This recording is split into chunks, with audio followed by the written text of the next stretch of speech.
نحمده ونستعينه ونستغفره ونعوذ بالله من شرور أنفسنا ومن سيئات أعمالنا من يهده الله فلا مضل له ومن يضلل فلا هادي له وأشهد أن لا إله إلا الله وحده لا شريك له وأشهد أن محمدا عبده ورسوله يا أيها الذين آمنوا اتقوا الله حق تقاته ولا تموتن إلا وأنتم مسلمون يا أيها الناس اتقوا ربكم الذي خلقكم من نفس واحدة وخلق منها زوجها وبث منهما رجالا كثيرا ونساء واتقوا الله الذي تساءلون به والأرحام إن الله كان عليكم رقيبا يا أيها الذين آمنوا اتقوا الله وقولوا قولا سديدا يصلح لكم أعمالكم ويغفر لكم ذنوبكم ومن يطع الله ورسوله فقد فاز فوزا عظيما أما بعد فإن خير الحديث كتاب الله وخير الهدي هدي محمد صلى الله عليه وسلم وشر الأمور محدثاتها وكل محدثة بدعة وكل بدعة ضلالة وكل ضلالة في النار أعوذ بالله من الشيطان الرجيم بسم الله الرحمن الرحيم قل إن كان آباؤكم وأبناؤكم وإخوانكم وأزواجكم وعشيرتكم وأموال اقترفتموها وتجارة تخشون كسادها ومساكن ترضونها أحب إليكم من الله ورسوله وجهاد في سبيله فتربصوا حتى يأتي الله بأمره والله لا يهدي القوم الفاسقين. حمد و صلاۃ کے بعد قرآن مجید کی ایک آیت کریمہ میں نے آپ حضرات کے سامنے تلاوت کی ہے. اس آیت کی روشنی میں تھوڑی دیر آپ سے گفتگو ہوگی. اللہ تعالیٰ ہم سب کو کہنے اور سننے سے زیادہ کتاب و سنت کے احکام پر عمل کرنے کی توفیق عطا فرمائے. اللہ کے گرامی، محبت ایک فطری عمل ہے، اس کا تعلق دل سے ہے. دنیا کی بہت سی چیزوں سے انسان کو محبت ہو جاتی ہے. بس اوقات اس سے اسے فائدہ ملتا ہے اس لیے محبت ہو جاتی ہے.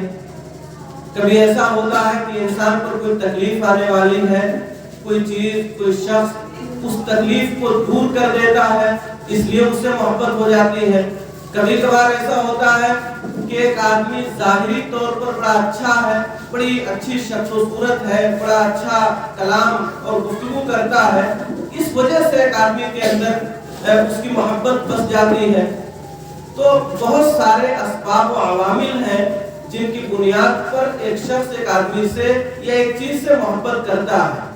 یاد رہے، دنیا اور دنیا کی چیزوں سے محبت کرنا یہ کوئی برا عمل نہیں. بس خیال یہ رہے کہ محبت شریعت کے دائرے میں محدود رہے. جو بھی محبت ہے، شریعت نے، اسلام نے، اللہ اور اس کے رسول صلی اللہ علیہ وسلم نے جو دائرہ کھینچ دیا ہے، جو حدود متعین کیے ہیں، اسی حد میں رہ کر کے اگر محبت کی جائے تو محبت بری نہیں. ایک اور بنیادی شرط یہ ہے کہ دنیا کی جن چیزوں سے بھی ہم محبت کریں اس کی محبت اللہ اور اس کے رسول کی محبت سے کم. سب سے زیادہ ایک آدمی اللہ تعالیٰ سے محبت کرے اور پھر اس کے بعد اس کے نبی جناب محمد رسول اللہ صلی اللہ علیہ وسلم سے محبت کرے. میری تقریر کا جو عنوان ہے جو مجھے بولنا ہے وہ اللہ کے رسول صلی اللہ علیہ وسلم سے محبت اور اس کے تقاضے کیا ہیں. حضرات گرامی، نبی کریم صلی اللہ علیہ وسلم کی محبت ہر مومن کے لیے واجب. ضروری ہے کہ ہمارے دل میں اللہ کے نبی صلی اللہ علیہ وسلم کی محبت ہمارے ماں باپ سے زیادہ، ہماری آل اولاد سے زیادہ، ہمارے گھر مکان سے زیادہ، کاروبار اور تجارت سے زیادہ، دنیا اور دنیا کی تمام چیزوں سے زیادہ ہمارے دل میں ہمارے نبی جناب محمد رسول اللہ صلی اللہ علیہ وسلم کی محبت ہو. اگر ایسا ہے تو ہم مومن کامل ہیں. اور اگر ایسا نہیں ہے، گھر کی محبت زیادہ ہے، گھر والوں کی محبت زیادہ ہے، کھیتی باڑی کی محبت زیادہ ہے، دکان مکان کی محبت زیادہ ہے، مال اور اولاد کی محبت زیادہ ہے اور نبی کریم صلی اللہ علیہ وسلم سے محبت کم ہے تو پھر ہمارا ایمان مکمل نہیں۔ قرآن مجید کی جو آیت میں نے پڑھی، اللہ کے نبی جناب محمد صلی اللہ علیہ وسلم نے اس آیت کریمہ میں 8 چیزوں کا ذکر کیا۔ فطری طور پر ایک آدمی ان سے محبت کرتا ہے، لیکن اللہ تعالیٰ نے فرمایا اگر تمہارے نزدیک ان 8 چیزوں سے، تمہارے دل میں ان 8 چیزوں کی محبت زیادہ ہے، قل ان کان آباؤکم، اے نبی آپ کہیے ان لوگوں سے اگر تمہارے ماں باپ دادا پردادا جو بھی ہیں، تمہاری اولاد، بیٹے بیٹیاں، پوتے پوتیاں، تمہارے بھائی بہن، تمہاری بیویاں یا تمہارے شوہر، تمہارا گھر جس میں تم رہتے ہو، کاروبار جس کے مات پڑ جانے کا خطرہ محسوس کرتے ہو، اگر یہ 8 چیزیں، تمہارا خاندان جس میں تم رہتے ہو، جن کے ساتھ تمہارا رشتہ ناتا ہے، جڑے ہوئے ہو، اگر یہ 8 چیزیں تمہارے نزدیک اللہ تعالیٰ سے، اس کے رسول محمد صلی اللہ علیہ وسلم سے اور اس کے دین سے زیادہ محبوب ہے، تو 3 دھمکیاں اللہ نے دی۔ فَتَرَبَّصُوا حَتَّى يَأْتِيَ اللَّهُ بِأَمْرِهِ، انتظار کرو اللہ کے عذاب سے۔ اگر ایک شخص اپنے ماں باپ، اپنی اولاد، دنیا اور دنیا کی تمام چیزوں سے محبت زیادہ کرتا ہے اور اللہ اور اس کے رسول سے محبت کم کرتا ہے، تو دھمکی آئی ہے اللہ رب العالمین کی جانب سے، انتظار کیجئے اس وقت کا جب قیامت قائم ہوگی اور تم ہمارے سامنے کھڑے ہوگے، ہم تمہیں بتائیں گے۔ فَتَرَبَّصُوا حَتَّى يَأْتِيَ اللَّهُ بِأَمْرِهِ۔ اس کے بعد اللہ نے فرمایا اللہ تعالیٰ فاسقوں کو ہدایت نہیں دیتا، جو دنیا سے اور دنیا کی چیزوں سے محبت زیادہ کرتے ہیں، اللہ اور اس کے رسول سے کم کرتے ہیں، ایسے لوگ سیدھے راستے کو نہیں پا سکتے، اللہ ایسے لوگوں کو ہدایت نہیں دیتا، اور اللہ نے کہا کہ وہ لوگ فاسق ہیں۔ حضرات گرامی، بڑی دھمکی ہے۔ صحیح بخاری کی روایت ہے، حضرت انس بن مالک رضی اللہ عنہ روایت کراوی ہے، حضرت ابو ہریرہ رضی اللہ عنہ بھی روایت کراوی ہے، تو صحابی رسول سے روایت مروی، اللہ کے نبی صلی اللہ علیہ وسلم نے فرمایا والذی نفس محمد بیدی، اور بعض روایتوں میں ہے والذی نفس بیدی، اس ذات کی قسم جس کے ہاتھ میں محمد صلی اللہ علیہ وسلم کی جان ہے، اللہ تعالیٰ کی قسم تم میں سے کوئی بھی آدمی مومن کامل ہو ہی نہیں سکتا، اس کا ایمان مکمل ہو ہی نہیں سکتا جب تک کہ میں اس کے نزدیک اس کے ماں باپ، اس کے بچوں، اس کے بیوی بچوں، اولاد اور تمام لوگوں سے زیادہ محبوب نہ ہو جاؤں۔ ہمارا ایمان مکمل ہو ہی نہیں سکتا۔ ایمان کی تکمیل کے لیے ضروری ہے کہ ہمارے دل میں اللہ کی محبت سب سے زیادہ ہو، اس کے رسول محمد صلی اللہ علیہ وسلم کی محبت سب سے زیادہ ہو۔ اگر رسول اللہ کی محبت دل میں زیادہ ہے تو ایمان مکمل ہے، اور اگر اذان ہو رہی ہے اور ہم چوراہے پر ہیں، مسجد نہیں آ رہے ہیں، تو ایمان پر نظر ثانی کی ضرورت ہے۔ اگر اذان ہوئی ہے اور کھیت میں ہل چلا رہے ہیں، ہم سچائی کر رہے ہیں، یاد رکھیے ایمان پر نظر ثانی کی ضرورت ہے، اس لیے کہ ہمارے دل میں کھیتی کی محبت زیادہ ہے، دکان کی محبت زیادہ ہے، آل اولاد کی محبت زیادہ ہے، اللہ کے اس عبادت کے لیے آنے کی محبت کم ہے۔ حضرات گرامی، مومن کامل وہ آدمی ہو ہی نہیں سکتا جس کے دل میں اللہ اور اس کے رسول کی محبت سب سے زیادہ نہ ہو۔ حضرت انس بن مالک رضی اللہ عنہ کی روایت ہے، صحیح بخاری کی، اللہ کے نبی جناب محمد رسول اللہ صلی اللہ علیہ وسلم نے فرمایا ایمان میں ایک مٹھاس ہوتی ہے، مزہ ہوتا ہے، کچھ لوگ اسے پاتے ہیں، کچھ نہیں پاتے۔ ہر چیز، بہت ساری چیزیں ہیں جس میں مٹھاس، مزہ اور شیرینی ہوتی ہے، ایمان میں بھی مزہ ہے۔ آپ پڑھیے گا سیرت کی کتابیں، آپ کو معلوم ہوگا کہ ایک شخص کو پھانسی کے پھندے پر لٹکایا گیا اور وہ مسکرا رہا، یہ ایمان کا مزہ ہے۔ ایک شخص سجدے میں پڑا ہے، اٹھنے کا دل نہیں کہہ رہا ہے، یہ ایمان کا مزہ ہے۔ اگر آپ نماز پڑھ رہے ہیں اور آپ کو مزہ آ رہا ہے تو ایمان کی لذت آپ کو مل رہی ہے۔ اگر آپ دعا کر رہے ہیں اور ہاتھ جھکانے کا آپ نام نہیں لے رہے، دل چاہتا ہے کہ ہاتھ اٹھے رہے، اللہ سے لو لگا رہے، تو یہ ایمان کا مزہ ہے۔ اگر آپ رکوع میں گئے ہیں اور دعا پڑھتے پڑھتے خواہش ہے کہ رکوع دیر تک کرے، یہ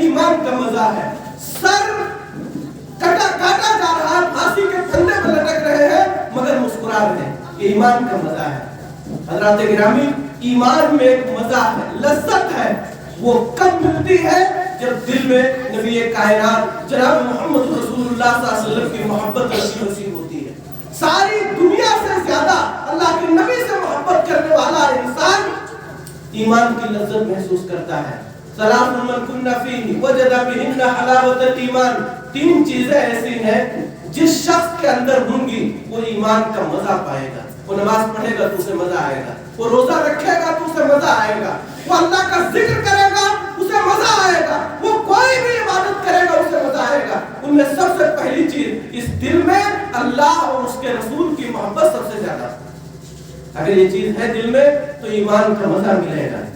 حضرات گرامی، تو ہمیں اور آپ کو چاہیے، اگر ہم چاہتے ہیں کہ ہمارا ایمان مکمل ہو، اگر ہم چاہتے ہیں کہ ہمیں ایمان کا مزہ ملے، ہم یہ چاہتے ہیں کہ دنیا اور آخرت دونوں بن جائے، تو اس دل میں آباد کیجئے، اس دل کو اللہ کی محبت سے، اس کے نبی جناب محمد رسول اللہ صلی اللہ علیہ وسلم کی محبت سے۔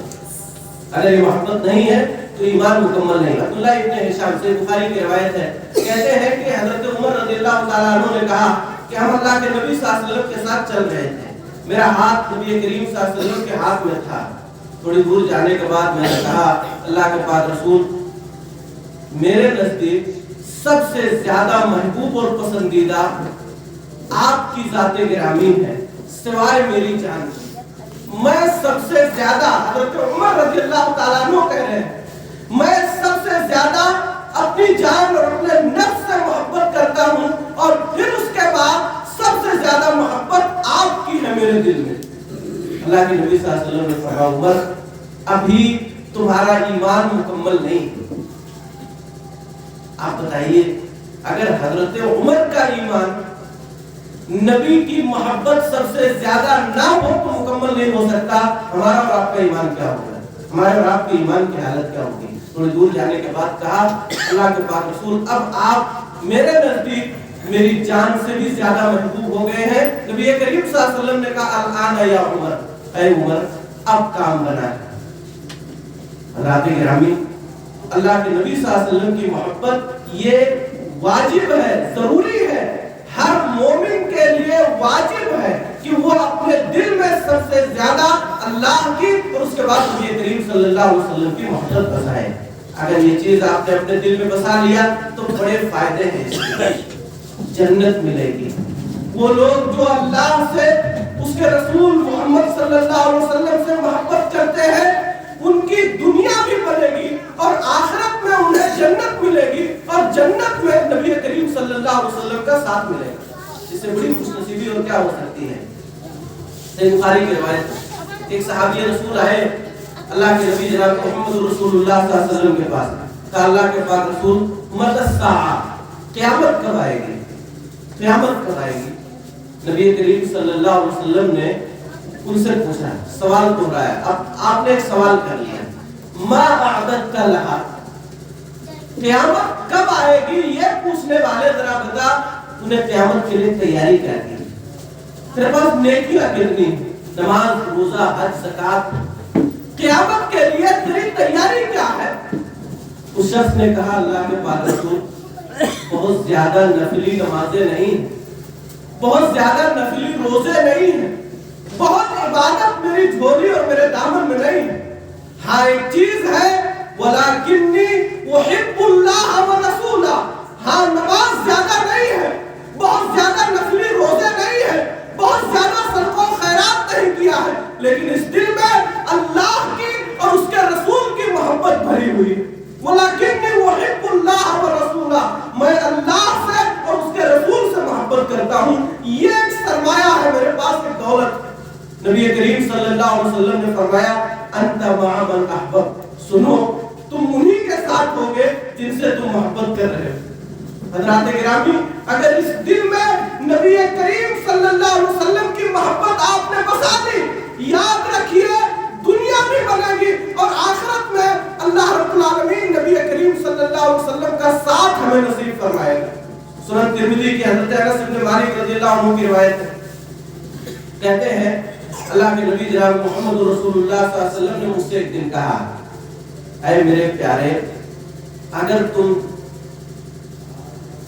لوگوں سے کینوں کپٹ سے پاک رہ کر کے زندگی گزار سکتے ہو تو ضرور ایسا کرو. تم صبح و شام کرو اور تمہارے دل میں کسی کے لیے کینہ کپٹ نہ رہے. اگر ایسا کر سکتے ہو تو تم ضرور کرو. اور سنو، یہ میری سنت ہے، یہ تمہارے نبی کی سنت ہے. وَذَلِكَ مِن سُنَّتِي وَمَنْ أَحَبَّ سُنَّتِي فَقَدْ أَحَبَّنِي. اور جس نے میری سنت سے محبت کیا اس نے مجھ سے محبت کیا. وَمَنْ أَحَبَّنِي كَانَ مَعِيَ فِي الْجَنَّةِ. اور جس نے مجھ سے محبت کیا وہ میرے ساتھ جنت میں ہوگا. حضرات گرامی، کس قدر خوش نصیب ہیں وہ لوگ جو اپنے دلوں میں رسول اللہ کی محبت بسائے ہوئے ہیں. اس محبت کا ثمرہ اور اس محبت کا پھل انہیں دنیا میں بھی ملے گا اور آخرت میں جناب محمد رسول اللہ صلی اللہ علیہ وسلم کا ساتھ ملے گا. ایک صحابی رسول حضرت ثوبان رضی اللہ عنہ اللہ کے نبی صلی اللہ علیہ وسلم کے پاس آئے. اللہ کے پاس رسول، جب میں اپنے گھر میں ہوتا ہوں، باغیچے میں ہوتا ہوں، کھیت کھلیان میں ہوتا ہوں، مجھے آپ کی یاد آ جاتی ہے. میں دوڑا بھاگا آ جاتا ہوں اور آ کر کے آپ کو دیکھ لیتا ہوں، مجھے اطمینان ہو جاتا ہے، سکون مل جاتا ہے. لیکن جب میں یہ سوچتا ہوں کہ میرا انتقال ہو جائے گا اور آپ بھی اس دنیا سے چلے جائیں گے، آپ اللہ کے نبی، آپ کا مقام جنت میں بہت اعلیٰ ہوگا، بڑی بلندی پہ آپ ہوں گے، اور میں رہا آپ کا ایک ادنا امتی. آپ کے مقابلے میں کیا ہوں؟ میں تو بڑا ادنا اور آپ بڑے اعلیٰ درجے میں ہوں گے. وہاں میں آپ کو کیسے دیکھوں گا؟ یہ سوچتا ہوں تو میں رونے لگتا ہوں. میں یہ سوچتا ہوں دنیا میں ہوں، کھیت کھلیان میں ہوں، بھاگ کے آیا، آپ کی یاد آئی، آیا دیکھ لیا، سکون مل گیا. لیکن وہاں کیا ہوگا؟ آپ بہت اونچائی پر اور میں آپ کے مقابلے میں بہت نیچے ہوں گا. آپ کو کیسے دیکھوں گا؟ یہ سوچتا ہوں تو رونے لگتا ہوں. نبی کریم صلی اللہ علیہ وسلم نے تھوڑی دیر سکوت اختیار کیا. اللہ نے آیت کریمہ نازل فرمائی، جو اللہ کی اور اس کے رسول کی اطاعت کرے گا صلی اللہ علیہ وسلم، جو اللہ اور اس کے رسول صلی اللہ علیہ وسلم کی اطاعت اور فرما برداری کرے گا، فَأُولَٰئِكَ مَعَ الَّذِينَ أَنْعَمَ اللَّهُ عَلَيْهِمْ. تو یہی اطاعت کرنے والے وہ لوگ ہیں جن پر اللہ، یہ ان لوگوں کے ساتھ ہوں گے جن پر اللہ نے اپنا انعام کیا ہے. قیامت کے میدان میں اللہ اور اس کے رسول کی اطاعت کرنے والے ان لوگوں کے ساتھ ہوں گے جن پر اللہ نے اپنا انعام کیا ہے، یعنی نبیوں کے ساتھ ہوں گے، صدیقین کے ساتھ ہوں گے، شہداء کے ساتھ ہوں گے، صالحین کے ساتھ ہوں گے. تو اگر اس دنیا میں ہم نے اور آپ نے اللہ اور اس کے رسول کی محبت کو دل میں بسایا اور اللہ اور اس کے رسول کی اطاعت و فرما برداری کی، یقین مانیے وعدہ ہے اللہ رب العالمین کا، کل قیامت میں اللہ کے نبی جناب محمد رسول اللہ صلی اللہ علیہ وسلم کا ساتھ میسر ہوگا. حضرات گرامی، نصوص بے شمار ہیں. میں آپ کو ایک جھلک دکھاتا ہوں کس قدر صحابہ کرام رضوان اللہ مجمعین نے اللہ کے نبی جناب محمد رسول اللہ صلی اللہ علیہ وسلم سے محبت کی. ان کی محبت کی ایک جھلک دکھاتا ہوں. تمام صحابہ کرام جتنے بھی نبی کریم صلی اللہ علیہ وسلم کے صحابہ ہیں، سب آپ سے حد درجہ محبت کرنے والے ہیں. کوئی ایسا نہیں تھا جس کے دل میں نبی کائنات صلی اللہ علیہ وسلم کی محبت نہ ہو. عروہ ابن مسعود ثقفی مکہ سے آئے ہیں اللہ کے نبی جناب محمد رسول اللہ صلی اللہ علیہ وسلم اور آپ کے اصحاب کا حال معلوم کرنے کے لیے بطور جاسوس آئے. دیکھا مدینے میں نبی کائنات صلی اللہ علیہ وسلم کی مجلس دیکھی، آپ کے اصحاب کو دیکھا اور دیکھنے کے بعد وہ مکہ لوٹ کر کے گئے اور جا کر کے جو شہادت دی آپ سنیے. کہا میں نے قیصر و کسریٰ کے دربار دیکھے ہیں، قیصر و کسریٰ کے دربار دیکھے ہیں، ان بادشاہوں کی محفلوں کو دیکھا ہے. جو محبت نبی صلی اللہ علیہ وسلم کے صحابہ نبی صلی اللہ علیہ وسلم سے کرتے ہیں، میں نے وہ محبت کہیں نہیں پائی. اللہ کی قسم، آپ کے منہ سے جو تھوک نکلتا ہے وہ زمین پہ نہیں گرتا، کسی کے ہاتھ پہ گرتا ہے اور وہ اسے لے کر کے اپنے چہرے اور جسم پر مل لیتے ہیں. آپ وضو کرتے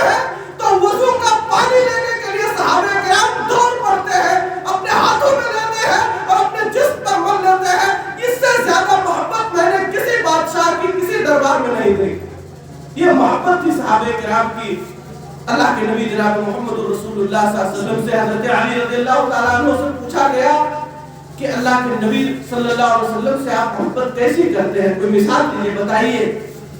تو کہا ایک آدمی جسے بہت پیاس لگی ہو، شدید پیاس لگی ہو، اور اس کے سامنے 2 گھونٹ پانی آ جائے، کوئی پیش کر دے، گلاس پانی پیش کر دے، سخت پیاسا آدمی جو دھوپ میں چل کے آیا ہے، گلا سوکھ گیا ہے، اسے پانی کی جس طرح محبت ہوتی ہے، جس طرح لگاؤ ہوتا ہے، اس سے کہیں زیادہ ہم اپنے نبی جناب محمد رسول اللہ صلی اللہ علیہ وسلم سے کرتے ہیں۔ یہ حضرت علی کی شہادت۔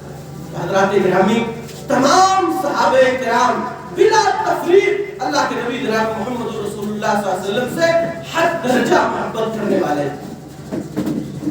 ہجرت کا سفر ہے، حضرت ابوبکر صدیق رضی اللہ تعالیٰ عنہ نبی کریم صلی اللہ علیہ وسلم کے رفیق آپ کے ساتھ چل رہے ہیں۔ اللہ کا حکم آیا ہے مکہ چھوڑ کر کے مدینہ چلے جاؤ۔ نبی کریم صلی اللہ علیہ وسلم نے حضرت ابوبکر کو لیا، ایک آدمی کو راستہ کی رہنمائی کے لیے لیا اور نکل پڑے۔ جا رہے ہیں، راستے میں حضرت ابوبکر کی چال بڑی عجیب ہے، کبھی آگے چلتے ہیں، تھوڑی دیر کے بعد پیچھے ہو جاتے ہیں، پیچھے چلنے لگتے ہیں، کچھ دیر کے بعد آپ کے دائیں چلنے لگتے ہیں، پھر تھوڑی دیر کے بعد آپ کے